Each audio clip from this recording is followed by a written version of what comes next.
Hello? Hello po, PJ. Hi, good morning. Naku, Good may morning. manok, may manok. Sorry, nandito po ako sa rooftop. May rooftop sila, mayaman. Hindi po naman. Parang feeling ko pag Hindi ba? tuloy-tuloy ito, yung manok yung maririnig namin. Can you go somewhere that, Wait lang po. a little bit, quieter? Hello, manok! Sorry po. May manok no? Wait lang po. What's your name? Clyde po. Ha? Clyde. Diyos ko po ang manok. How do you spell that? Clydie. Clyde po. Ang ganda naman ng pangalan. Ilang taong ka na, Clyde? 26 po. Hi, Arte, 26, walang T. Arte, inartihan. 26 po. You're calling from what part of the world? Rizal po. Rizal. Alright, Yes po. okay. Yung manok, bakit tabi mo like isang dipalang ganun? Hindi lang. Ha? Hindi po. Isang pali. Nasa pangalawang floor po kasi ako ng bahay. Okay. So, yung sa taas lang manok, namin siya. Nasa taas lang. okay. Pagpasensya niyo na po. Okay lang, ano ka ba? Animal lover ako. Gusto mo nga yung manok na yung kausapin ko, wag na lang ikaw Nakakainis yung manok. Manok! Mamaya na, manok! Please, later po. Wait lang yan. Mm. Wait lang. Huwag ka munang magtila. Yan. Anyways, what do you do, Clyde? Ako po ay virtual assistant po. Ha? Ako po ay virtual assistant. VA. Yes po. Okay. And, may asawa ka na? Yes po. Recently got married lang. Kilala ka lang. Gano'n ka nakatagal na wife? 1 month. 1 month. Kakasal mo lang. Yes po. Diba? Eh di, gano'n katagal ka naging magjowa bago kinasal? Ano nga po parang almost 2 years din. Okay. Asan si Mister? Po? Asan si Mister? Sa bahay. Bahay? Nasa baba. Okay. Kala ko ba ibang bahay? Hindi po. Bali, second floor lang. Tapos sa taas lang namin. Okay, naka-ano ka ba? Naka-loudspeaker ka ba o naka-headset? Hindi po. Naka-ano lang ako. Handheld? Handheld po. Yes po. Okay. Sa kayo naghani Alam ko po ang rules. Sa kayo naghani mo mag-asawa? Sagada po. Sagada. Yes po. Okay naman. Malamig sobrang. Dapat nagpainit kayo. Ha? Hindi, may kasama kami maraming pusa tsaka ibang family members. Naging honeymoon yun kung ang dami nyo. Maraming sumama eh. Ang pusa. Diba? Oo. Di, naman namin at least nahawakan niya yung pussycat pero talagang pussycat, no? Ang pusa. Ano ba? Ano ba tawag sa pussycat, diba? Doggy dog tsaka pussycat. Ano ba kayo? Utak nito mga to, nakakatigilan nyo. Anyways, what can I do for you, Clyde, this morning? Ano lang po. Siguro, just wanna share my story about my mom din as well. Kagaya po nung first caller po kanina, which is si ate. Yun nga.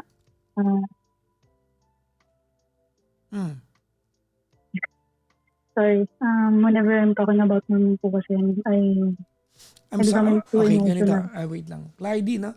You're murmuring a little bit, no? Ay, naririnig niyo na po. Mas na clear na po parang ba? bumubulong ka. Iyan. Okay na po. Ganun. Sorry Mas na, malakas Papa pa yung manok. Sorry naman, Papa Jack. Ayan, narinig mo na. Hindi, para hindi kita istorbohin pag nagsasalita ka. Yan po. Okay na. Yan. Alright? Yan. Okay. So, yun nga po. I'll go back to the time na buhay pa siya. So, yun nga. You lost your mom. Yes, yun nga po. Kailan? Yun yung tinawag ko. Not not, ano ba? Sorry. Kinakabahan ako pa. Ha? Kinakabahan ako. I lost her last 2024. Oh, so wala siya sa wedding mo, no? Wala. Okay. Wala. 2024. Yes. Mm. We got into an accident. Oh, Yes. Actually, di naman siya yung nag-cause ng accident pero binangga po kasi siya ng batang nagmumotor. okay. Yes.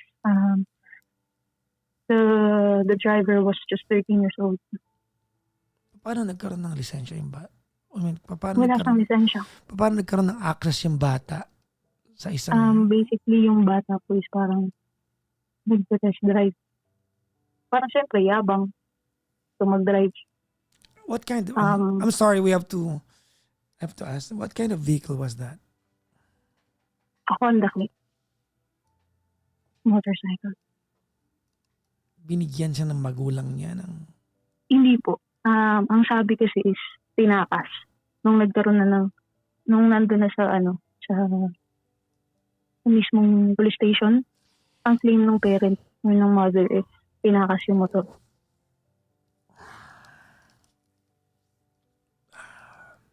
And then, nagda-drive siya dun sa lugar na kung saan naglalakad yung mom ko. Kasi yung mom ko came from her friend's home. Kasi sinelebrate yung birthday. Yung mom ko that time, that was April 20, 2024. Hindi kasi siya yung tipo ng babae na pag gabi na lumalabas pa. Parang inaya siya nun. Parang yun lang yung time na pumayag siyang umalis. So, punta siya sa friend niya, sa bahay ng friend niya. Nagsaya sila, birthday. And then, nung pauwi na siya, nalalakad na siya pauwi. Yung bata, nabangga sa kalsada. And tumilapon siya. And she had brain traumatic injury. Tapos, hindi ko na siya naabotang buhay. Did she die on the spot or sa hospital? Yes. On the spot. What time was that? That was April 20, around 10:12 p.m. I was in Zambales with my friends. That is a company getaway. Sorry, ma'am, sorry. Yung Napaputol-putol ka. Ano yan? company getaway po siya. So, wala out of Kaya town? wala ako. Out of town ka nun? Lahat kami magkakapatid actually. Wala kami sa paligid. Lahat So kayo it's just my mom. magkakapatid? Oh. Where's your dad, by the way?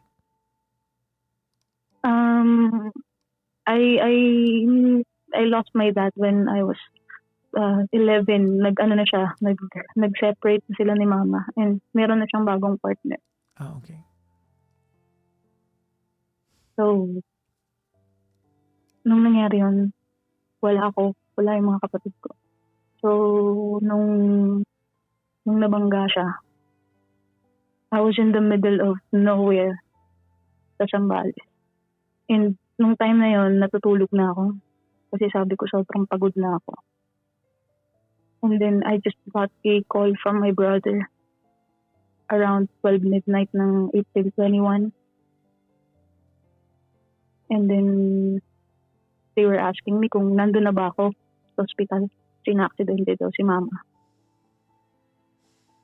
Alimpungatan ako noon, tapos nakita ko yung call niya and then nag-call back ako. Then yung pagka-call back ko, yun nga sinabi sa akin kung nasan daw ako. Akala daw nandun na daw ako. So, hindi nila alam na hindi mo pa alam? Hindi nila alam. Ang unang nakaalam sa amin magkakapatid was yung middle child, which is yung kuya kong isa. Kaya yung nakaalam na na-aksidente si mama kasi siya yung tinawag ng mga tao. Kasi yung pinag-aksidentihan niya, isang kanto lang galing sa bahay namin.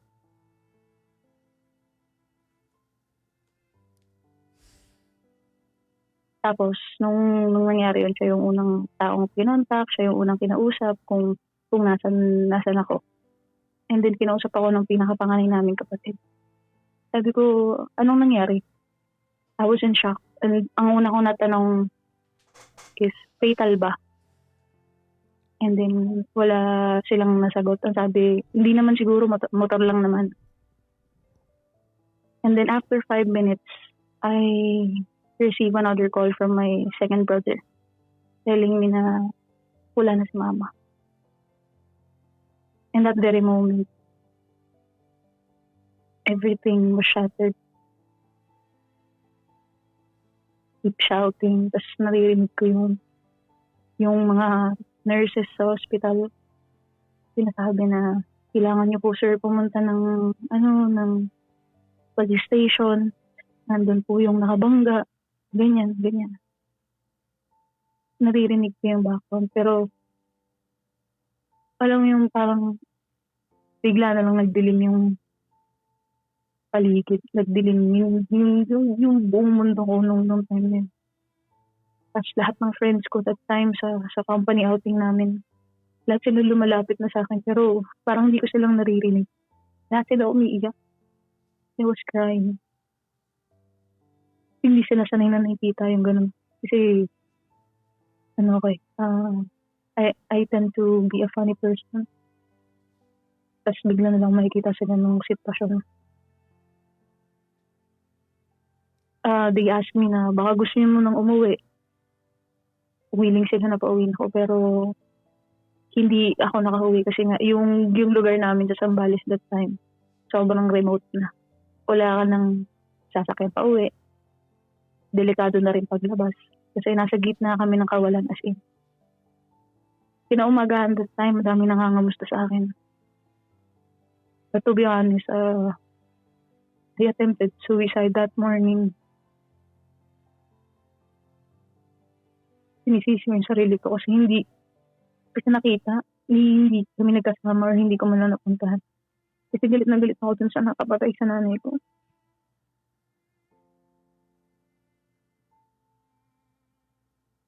Nung time na nandun ako sa dagat ng Zambales, inatak ako nung partner. Sobrang clouded ko na dun, Papa John.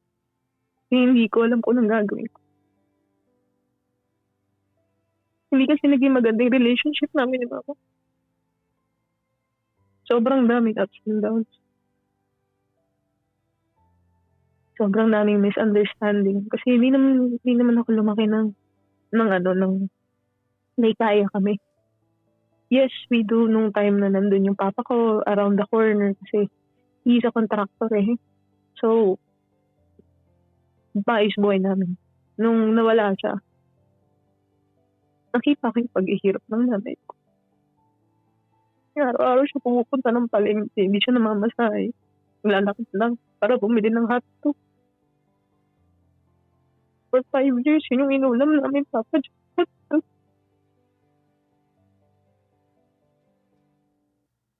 Yung nanay ko nakikita ko. Nagwawalis sa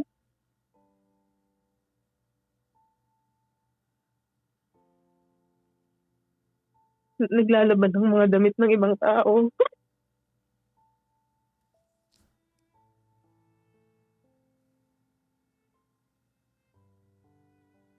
Inuutosan ng ibang tao para maglakad ng kono ng papel. Alam mo yun? Dumating sa point na nagbebenta siya ng mga pabango. Panglinis ng bahay. Babae. Lahat yung kita ko.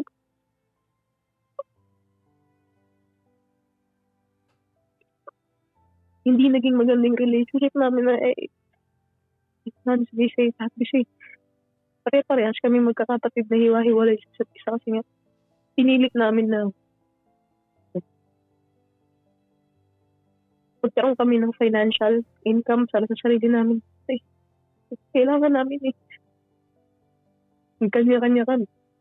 Siyempre, pag may pera ka na, medyo ma-ere ka. Yung wala, sa pag-iwanan. Nagkaroon kami ng distance ng mama ko nung nabubuhay pa siya. Kaya nung araw na gusto ko na rin mawala. Gusto ko na sumabay. Kasi Sabi ko, di pa ako nakakabawi. Talagang natak ko ng part ko. Hanggang sa pag-uwi namin, first time kong nakita yung mama ko sa morgue. Hindi ko pinakita.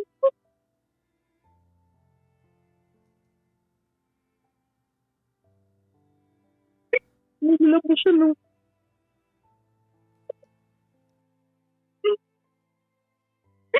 nilabas siya dun sa freeze.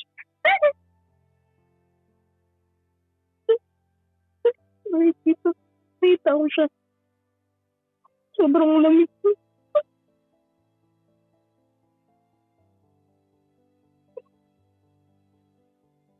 Lumuhod ako ng tapos.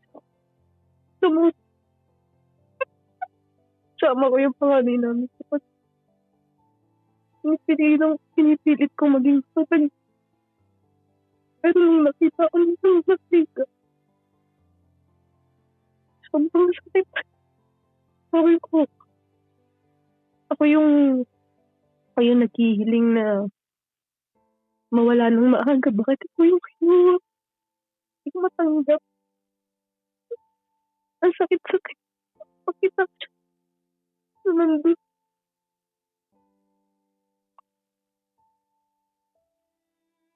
Tinuro siya. Dami taong pumunta. Nandun ako. Sinremit siya. Nandun din ako. Hanggang siya. Ano yun? Hanggang ngayon, tapos. Alam mo, ilang buwan na nakalipas. Isang taon na rin mahigit.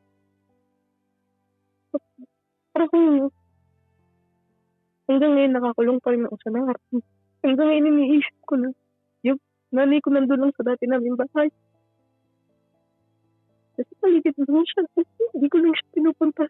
Hindi naman kami ganun ka na intact sa connection. Alam mo yun, yung pupuntahan kita dyan, ganyan. Hindi kami sweet eh.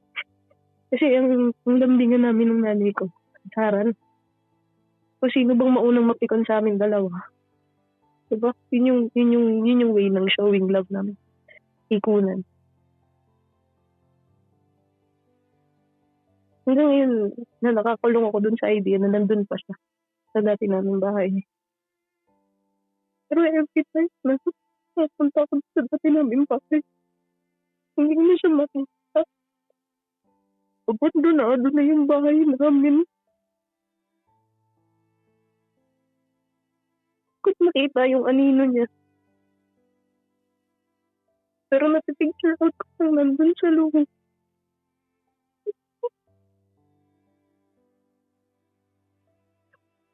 Tapos nung wala siya, year after, may size yung buhay. Alam mo yun, nakapag-undar ng kung ano. Gumanda yung buhay ko, kahit pa paano. Nagigit ako kasi hindi ko mapapakita sa kanya kasi wala siya dito. Nakakakakmak ng masakit. Nakapunta ko kahit saan. Nagdadala ko yung sarili ko sa kahit sa lugar. Like, naaalala.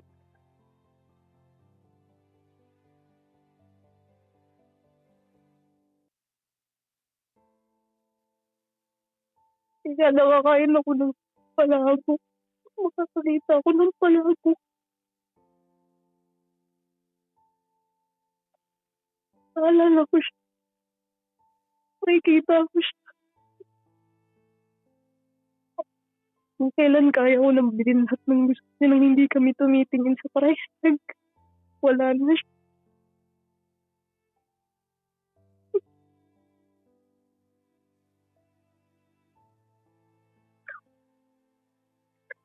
Hanggang ngayon, nakakulong pa rin ako dun sa idea na nandyan lang. Just to keep me moving in this motion na pain pa din ako. Kasi after niyang mawala, I was diagnosed with depression, clinical depression too. And I was taking medications. Attempted multiple suicide. all of those nakita ng partner ko. And I'm thankful. I was able to get through it. May mga times din siguro, Papa Jack, na nag-happy ako na paano kaya kung nandito siya, di ba? Pero alam ko yun. Actually, she just turned 62. Supposedly 62 last week. I just found myself just crying. Kita ko picture. Umiyak lang ako. Kasi ayaw ko nang bilhin lahat ng gusto niya. So wala na siya dito. Ang time na naglalakad ako sa aisle, Papa Jack, hinahanap ko siya. So patigil ako. Hanap ko siya sa saan, Papa. Hindi ko siya makita.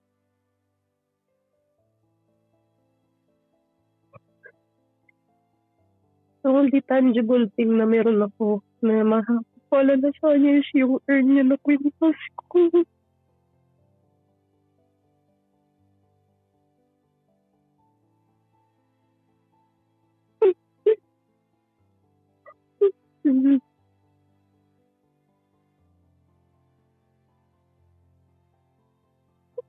Nandun lahat ng family. Yung mga kapatid ko. Nandun lahat yung mga taong mahal ko sa buhay. Pero siya wala.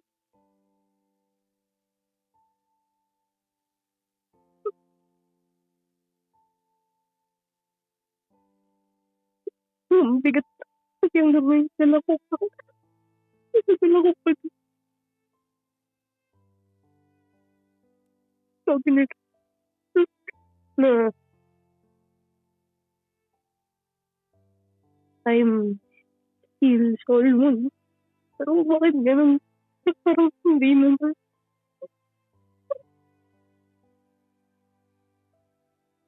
Kasi sa akin ako yung bunso eh.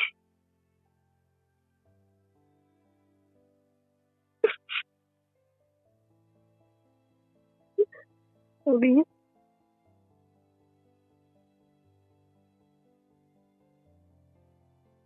Sabi ko, medyo matagal-tagal ko na rin kasing bit-bit to.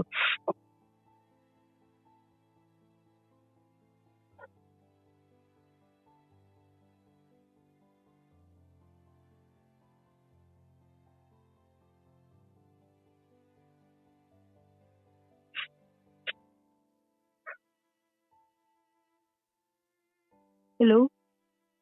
I'm here. I'm listening to you. Salamat, Papa Jack. Medyo matagal-tagal ko na rin to. Kinimkim, binit-bit.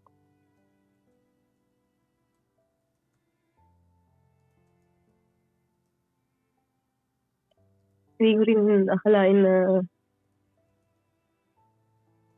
dadaling ko pa rin siya. Kasi akala ko makakagit ng rock. Hindi pala ganun kadali. Pag mawalan ka ng pag-ibig.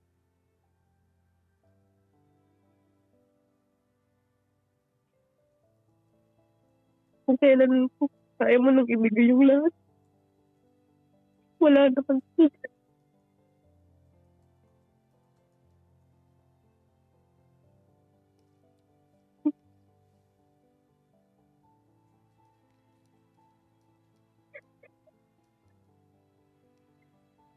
Hindi pa po.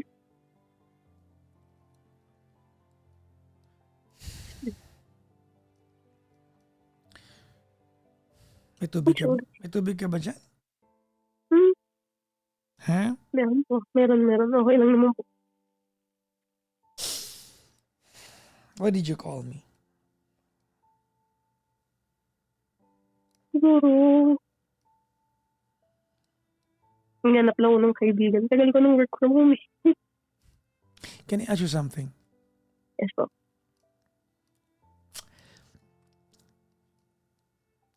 Why do I feel like there's a lot of regrets on how you told me your story? Madami kasi talaga, Papa Jack, kasi nga, hindi naman kami naging okay ng mom ko that time. We're not in good terms Why? nung time na yun. Kasi madaming nangyari. Kagaya ng sinabi ko, when I was a kid, okay naman lahat eh. Ayan, okay naman. What happened? Kasi it's so vague sa akin. Everything turned sour nung time na nawala si Erpat. Why? Everything turned sour. Kasi ako nakahuli sa tatay ko ng bababae sa tatay ko. No, my point is, Iniwan niya ako sa gitna ng graduation ko. sino? And then, my dad. No, I mean, sa nanay And mo. then, after nun, yung mom ko naman, siyempre, hindi pa naman siya nakakit over. So, may anger issues kasi si mama. Mm, Naibuntun sa akin. Siyempre, ako kasi, lumalaban ba? sanguine ka. Oo. Kasi hindi ko pinagmamalaki, pero siguro, you can call me black sheep when I was in my younger age, yung nasa prime pa ako. Yes. I Kasi feel, nga, I felt that, honestly. But, there's no amount of regrets, if that may be, that will bring back your mom. naman, Well, my point is, I hope you find it in your heart to forgive yourself. Because working on it. because you're blaming yourself. Well, the fact that you want to blame yourself for some things, that is an indicator that you are realizing the wrong things that you've done. That's okay. But to continue living your life and blaming yourself for the things you could have done, and in effect, you want to hurt yourself, will not solve anything. Alam mo, Clyde, there is a profound lesson to be learned here. Ulitin ko lang ha. Especially for those people listening right now. A lot of these people are realizing how finite time is. Yes. Time is finite. Nauubos ang panahon. And sometimes we don't really realize the things that we should have done. And we only realize that when it's a little bit late. And it's happening to you. Yeah. But there's no way you can honor your mom other than learn the lessons from it. You still have a lot of people around you. People who love you. You just got married, no? And to grieve over the loss of your mom, I think it's normal. I will not ask you to stop doing that because sometimes when we cry over someone na wala na sa mundong ito, we really feel a very tangible connection. Suddenly, the person we are crying over becomes so real, parang buhay. No? Opo. Yan ang yan ang gift ng pagluha eh. It's a tangible and intangible connection to whomever we're crying over. But I hope maybe the lesson that we can learn this morning is that I hope you forgive yourself.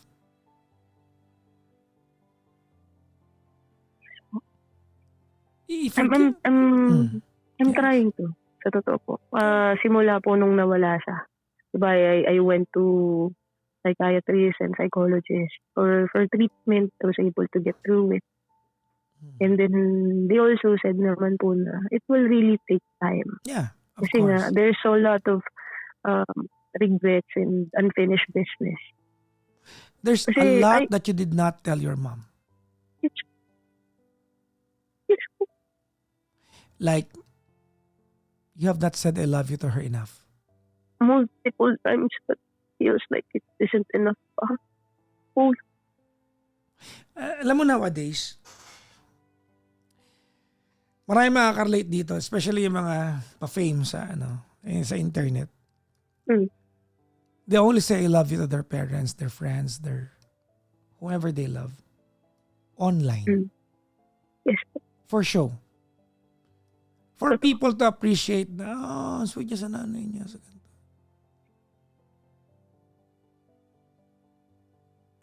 Alam niyo, bago niyo i-post yung mga I love you sa mga jowa ninyo, sa nanay ninyo, sa tatay ninyo, anak ninyo, make sure na hindi sila nasusurprise na kayo niyo mag-I love you sa kanila kasi nasabi niyo in person.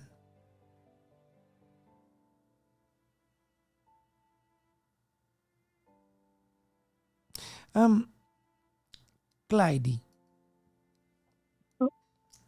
I don't believe you will be okay anytime soon. I think your grieving process and the pain you're feeling now will take its natural course. Yes. I have said this many times over, no?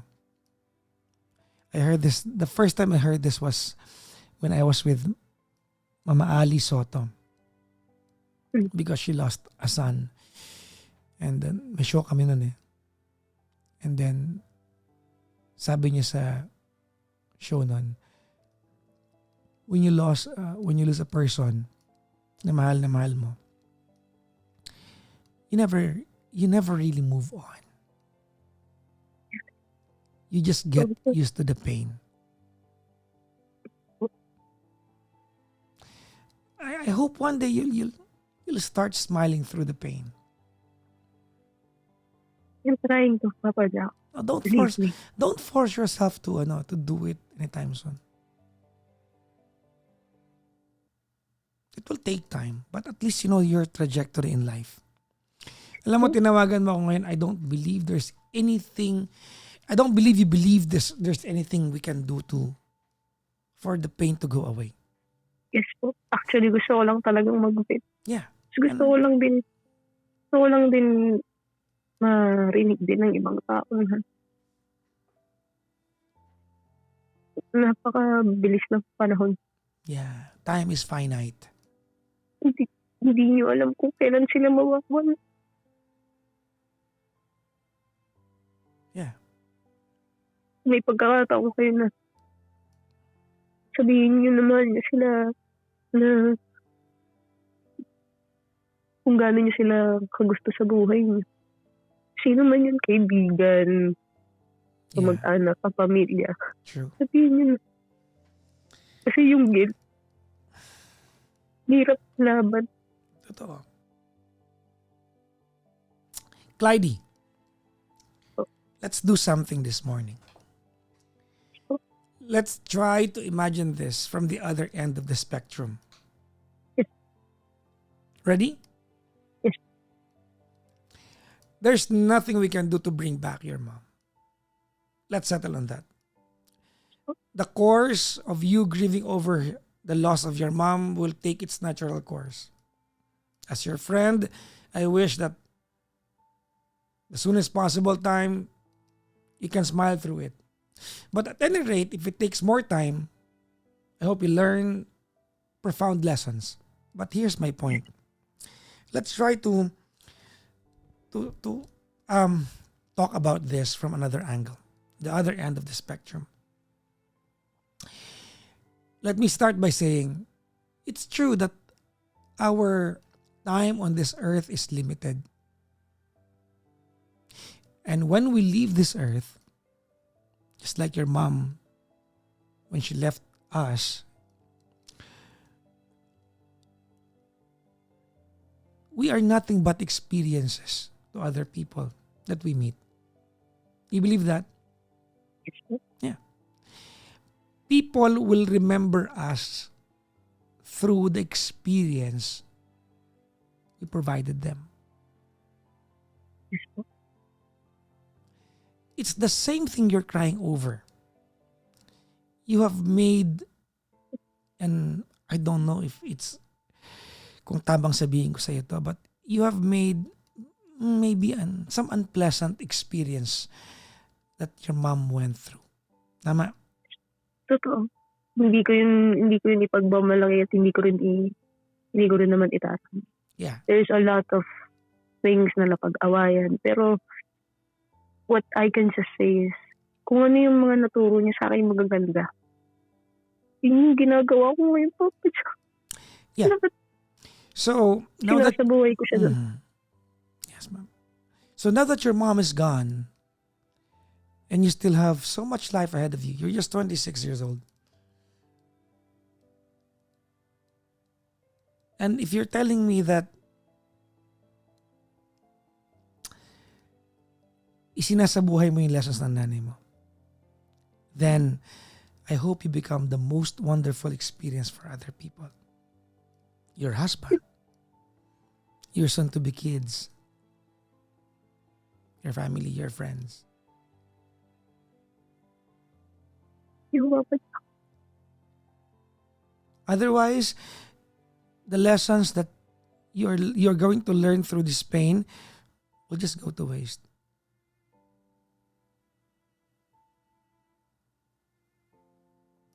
If there's any takeaway sa usapan natin ngayon, I hope you forgive yourself and just learn from it. It may take a long time, but I know na I'll get there soon. Of course. And I need you to promise me one thing. Yes po.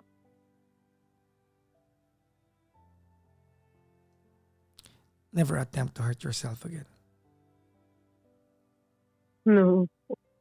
Yun po yung masasure ko kasi Good. I'm guided by wonderful people ngayon. And yung mga time na nasa darkness ako, yung mga time na nasa darkness ako, Papa Jack, yung partner ko, pinagdadasal ako. Yeah. Dadasal ako sa Diyos. Hindi sumalpa sa akin talaga, Papa Jack. Aside from the medicines that I've been taking. Well, regardless whether you have someone by your side or whatnot, never attempt to hurt yourself again. Yes po, Papa Jack. Whether someone prays for you or not, if it's too painful,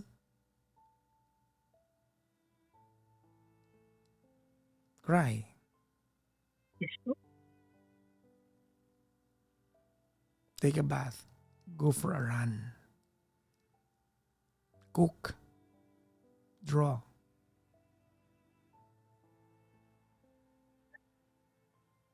Am I making sense? Hmm. It really does make sense. Yeah. But I'm proud to say po na hindi ko, wala na akong ganong episode. Good. Since middle year of 2025 or before February 2025. Kasi alam ko kapag ginawa ko, hindi matutuwa si mama ko kung batukan niyo kung magkita pa kami. Of course. Again, two things. Number one, forgive yourself. And number two, I hope you become the most wonderful experience to all the people who's around you. Acceptance will come soon. You're not yet there. I'm not gonna force you.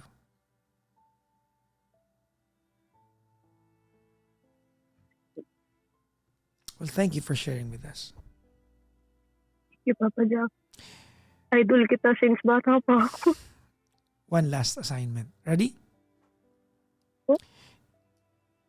Do you have an extra piece of land Mhm. sa lugar mo ngayon? Yes po. Plant a tree. Name it after your mom.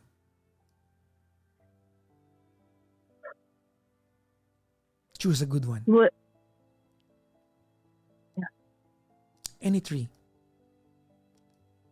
A tree that will outlive you.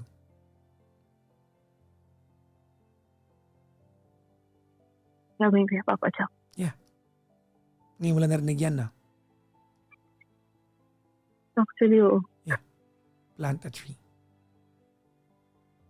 And name it after your mom. So when you miss her, go under the shade. It gives you something to look forward to. You water the tree. Every year may bunga yung punong kahoy. It has nothing to do with the grieving process you're going through, but it gives at some point a visual representation of your mom.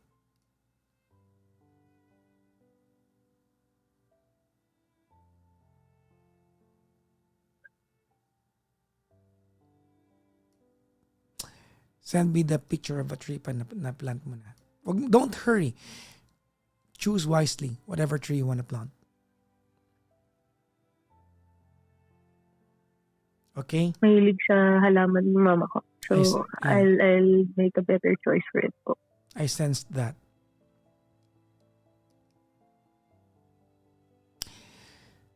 Glidey, thank you very much for sharing with us your pain. I'm so Thank you honored. po. I'm so honored and privileged that, your most profound pains in life, you share it with me. I'm a random Thank you guy online. So thank you po. Maraming salamat. You are not just a random guy, Papa Jack. I've been with you since 80s pa. Oh, anong 80s? Sobra ka naman.